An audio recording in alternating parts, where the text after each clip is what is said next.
I pulled into my parents' driveway after a particularly rough day at work. My name's Robin, and I work as a marketing manager at a tech company downtown. The job pays well, but lately, I've been feeling burnt out.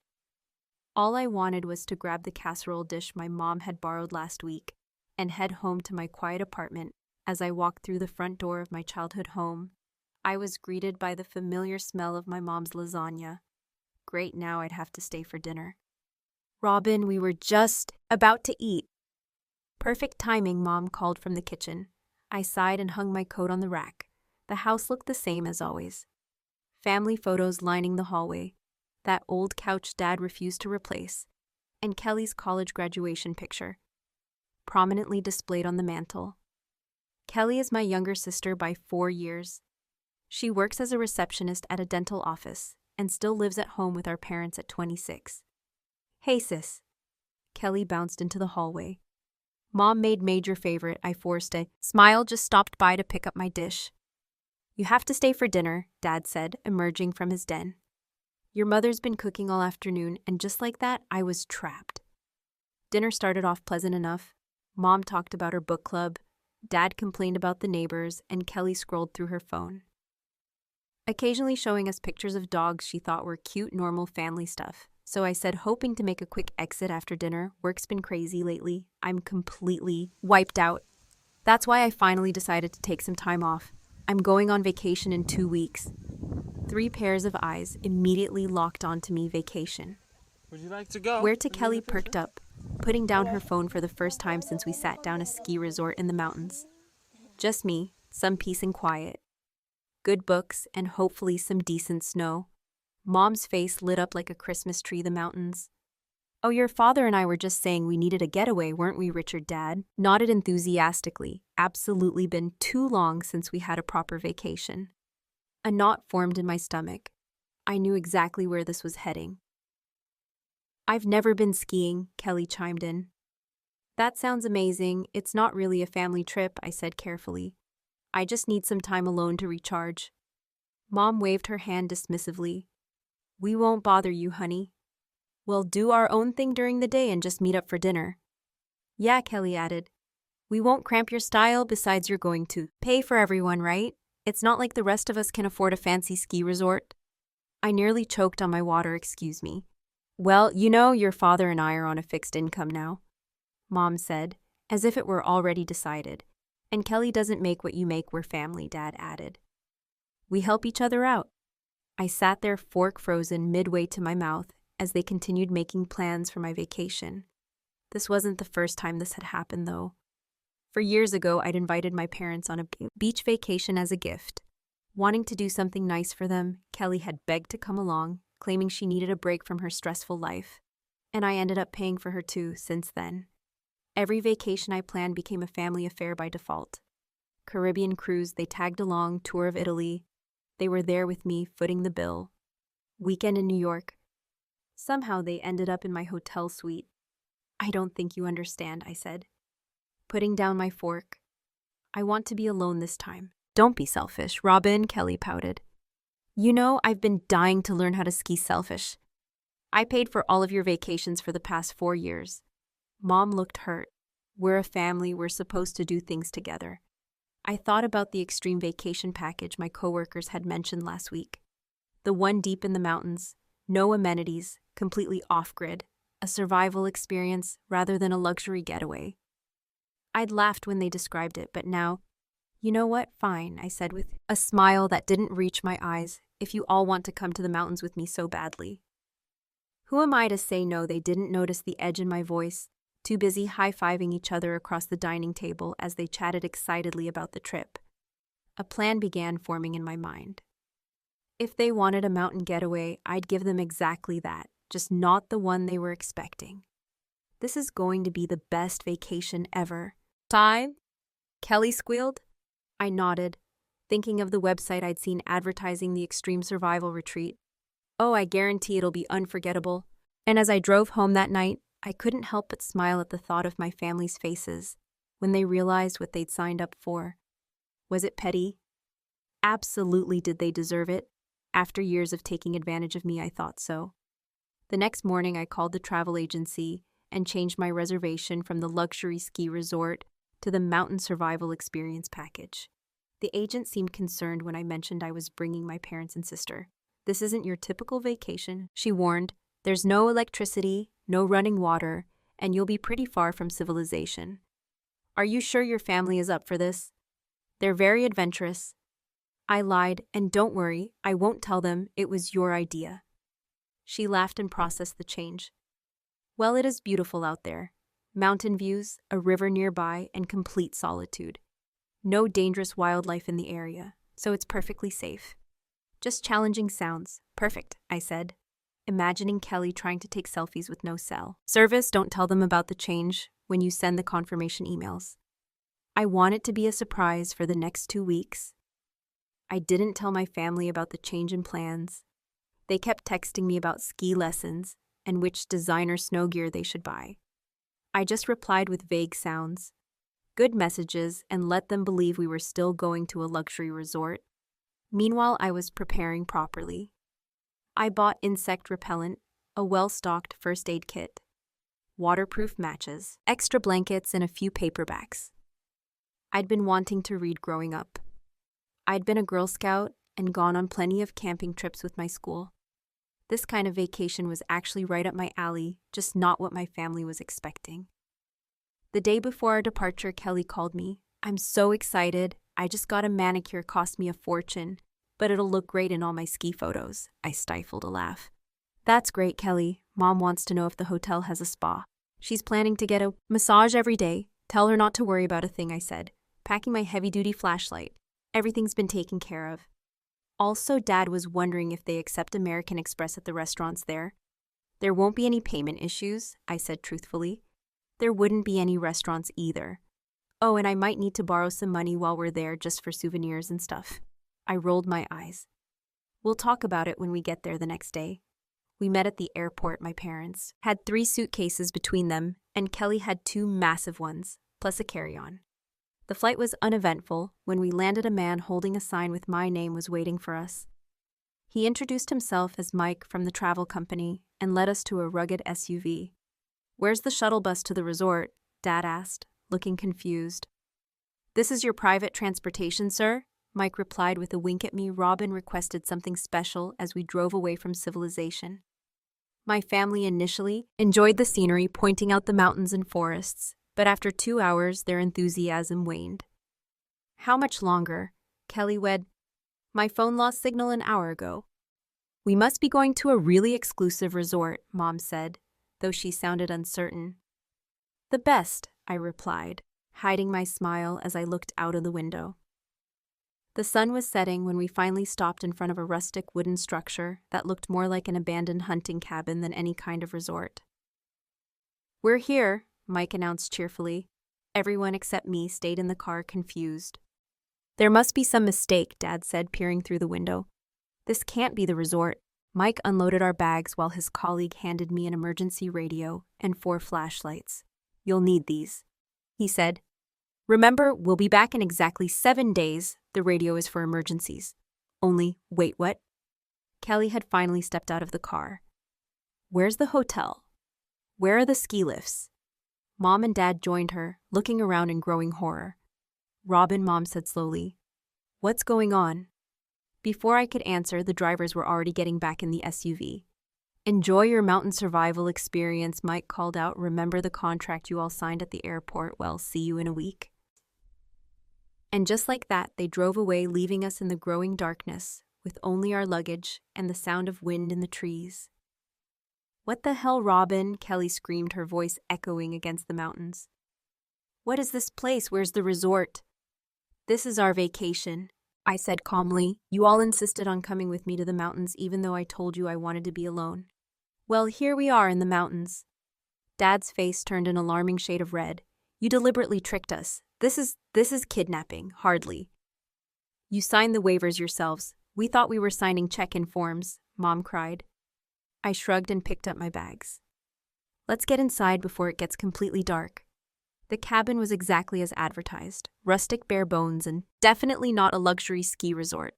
2 small bedrooms with wooden beds, a main room with a wood-burning stove, and a small kitchen area with basic supplies outside, was an outhouse and a camping shower that would need to be filled with river water and left in the sun. To warm up, Kelly burst into tears when she saw the inside. "I can't stay here. There's no bathroom, no Wi-Fi, no anything. I'm leaving," she declared, grabbing the radio from my hands. She started pressing buttons. Frantically, "Hello, I need to be picked up immediately. This is an emergency." After a moment, a crackling voice responded. "This is base camp. What's your emergency?" "I'm at some horrible cabin in the middle of nowhere. I need to leave now, ma'am. According to our records, you're on the mountain survival experience that you signed up for. As per the contract, pickup is scheduled in 7 days. I didn't sign up for this. My sister tricked us. I'm sorry, but all participants signed consent forms. Can only arrange early pickup for medical emergencies or by paying the early extraction fee of $15 for helicopter service over and out." The radio went silent and Kelly threw it at me. I caught it one-handed. "You've lost your mind," she shrieked. "I'm going to sue you. I'm going to—" "You're going to what?" I interrupted. "Walk back to civilization. Good luck with that. It's getting dark, and we're at least 20 minutes from the nearest town." Mom sank onto one of the wooden chairs, sobbing. "How could you do this to us?" I took a deep breath. "For 4 years, I've spent every vacation with you, all paying for everything, never getting a moment of peace. Every time I tried to plan something for myself, you guilt me into bringing you along this time. I'm having the vacation I want. If you wanted a luxury ski resort, you should have paid for it yourselves." Dad looked like he wanted to argue, but instead started unpacking his bags and defeated silence. "There's food in the cupboards, mostly canned stuff and dry goods. The stove works but needs wood. There's a stream about 50 yards down the path for water," I explained oddly. Enjoying myself. "I'm taking the bedroom on the left, Kelly. I guess we're roommates for the week." Kelly gave me a look of pure hatred. "I will never forgive you for this." Our first night in the cabin was tense. Nobody spoke during our dinner of canned beans and instant rice. Dad figured out how to light the wood stove, which took the edge off the mountain chill, but the silence was deafening when bedtime came. Kelly and I retreated to our shared room. The beds were basically wooden platforms with thin mattresses. I took out one of my extra blankets and tossed it to Kelly without a word. "I can't believe you did this," she whispered in the darkness. "You know, I just got this manicure for $85. I rolled my eyes, even though she couldn't see me. "Good night, Kelly." That night I heard her crying into her pillow. Part of me felt guilty. Was I being too harsh? But then I remembered how for years she'd manipulated me into paying for her vacations, always acting entitled to my money. The guilt faded, replaced by a sense of satisfaction. Morning came with a chorus of birds and the sound of Kelly screaming, "There's no hot water. How am I supposed to wash my face with ice-cold water? This is inhumane." I was already up, had washed with the cold water from the basin, and was making coffee on the wood stove. "Morning sunshine," I said cheerfully. "Sleep well," she glared at me. "This isn't funny, Robin. I'm going to ruin my nails. Hauling water and doing whatever survival crap you've got planned." "I don't have anything planned for you," I said, pouring myself a cup of coffee. "You wanted to come on vacation with me. This is my vacation. Feel free to do whatever you want." That set the pattern for the first couple of days. I'd wake up early, explore the surroundings, take photos of the stunning landscapes, and relax with a book in the hammock I'd found in a storage chest. Meanwhile, my family moped around the cabin, barely speaking to me or each other. Kelly's tantrums were the soundtrack to our days. "My nails are ruined. My hair is a disaster. There are bugs everywhere. I hate this place." On the 3rd day, I returned from a hike to find Dad at the stream with a makeshift fishing pole. "Any luck?" I asked, genuinely curious. He nodded, holding up 2 decent-sized trout used to fish with my dad when I was a kid. Never thought those skills would come in handy again. That night, Mom made fish soup, and for the first time, we had a meal that wasn't from a can. No one thanked me for bringing them here, but the atmosphere was slightly less hostile by the 4th day. Something shifted. I woke up to find Dad already outside chopping wood for the stove. Mom had figured out how to use the camping percolator, and had coffee waiting. Later that morning, Mom and Dad built a fire pit outside the cabin and sat talking quietly together, something I hadn't seen them do in years. They were usually glued to their TV or complaining about something. Kelly, on the other hand, had reached new levels of misery. Half her nails were broken. Her designer clothes were filthy, and she'd run out of dry shampoo. She spent most of her time lying on her bed, occasionally sobbing. Dramatically, "Robin," she called out as I was heading for another hike. "Please call that helicopter. I'll pay you back the $15,000, I swear." "No, you won't," I said. "You still owe me $300 from last Christmas, Mom, Dad," she wailed. "Tell Robin to get us out of here." Dad looked up from the fire he was tending. "It would cost $15,000, Kelly. We can't afford that, but this place is horrible. I'm suffering," Mom sighed. "It's only 3 more days, we'll manage." I was shocked. Were my parents actually adapting to this place as I hiked along the river that afternoon? I thought about how they'd stopped asking me when we could leave. They weren't happy with me, that was obvious from their disapproving glances, but they seemed to be making the best of the situation. That evening, I returned to find Mom and Dad cooking dinner. Together over the campfire, we ate in silence, but it wasn't as tense as before. Kelly refused to join us, staying in the cabin and munching on dry crackers through the window. I could see her glaring at us on the 5th day. I woke up before dawn and went down to the river to watch the sunrise. The mountains turned pink and gold as the first rays hit them, and the mist rising off the water made everything look magical.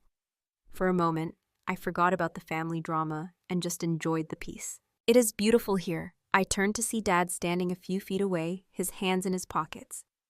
"Yeah," I agreed. "Worth the lack of amenities." I think he didn't respond to that. Just stood beside me, watching the sun rise higher. "Your mother and I used to camp when we were younger, before you girls were born. Nothing this remote, but we enjoyed it." "I didn't know that about them. Why did you stop?" He shrugged. "Life happened, work, kids' bills. It was easier to stay home, watch TV back at the cabin. Mom had made a surprisingly decent breakfast of oatmeal with some dried berries she'd found in the supplies."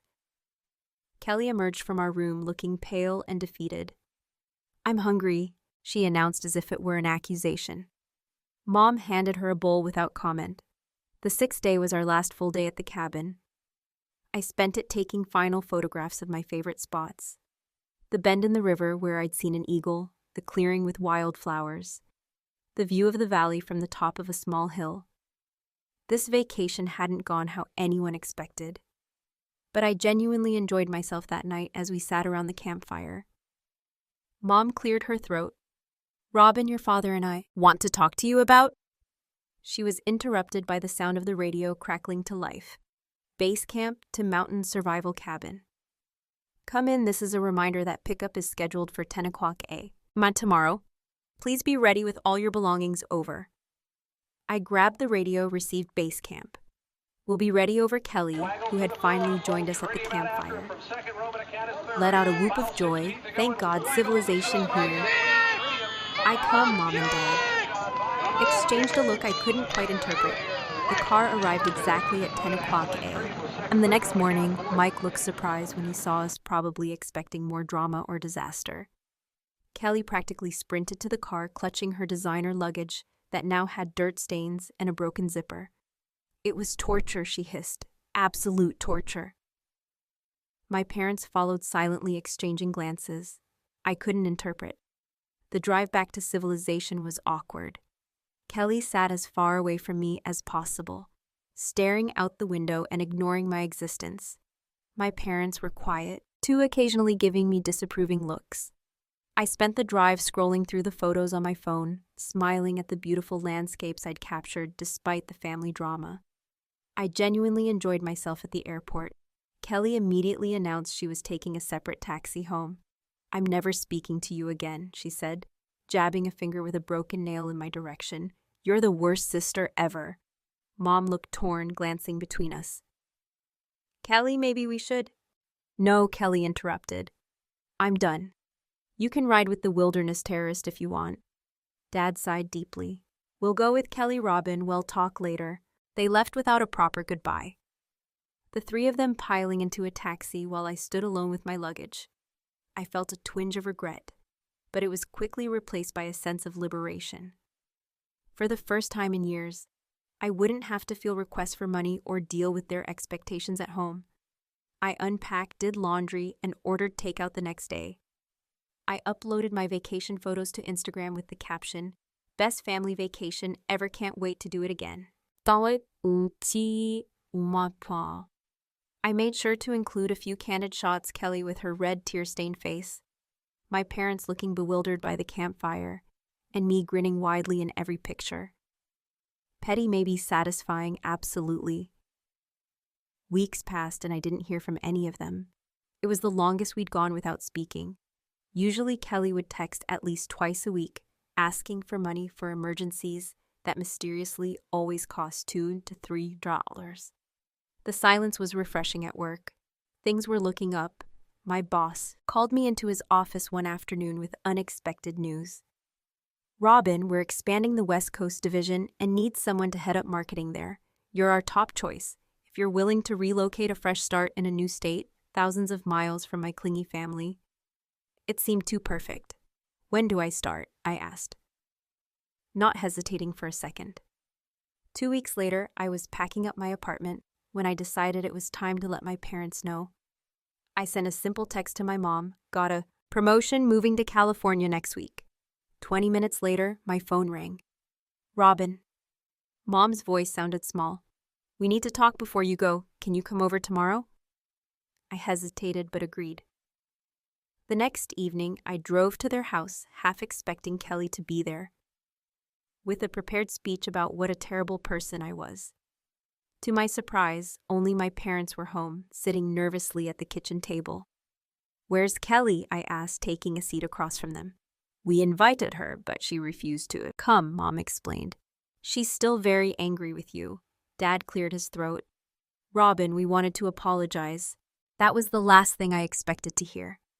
"Your mother and I have been talking a lot since the trip.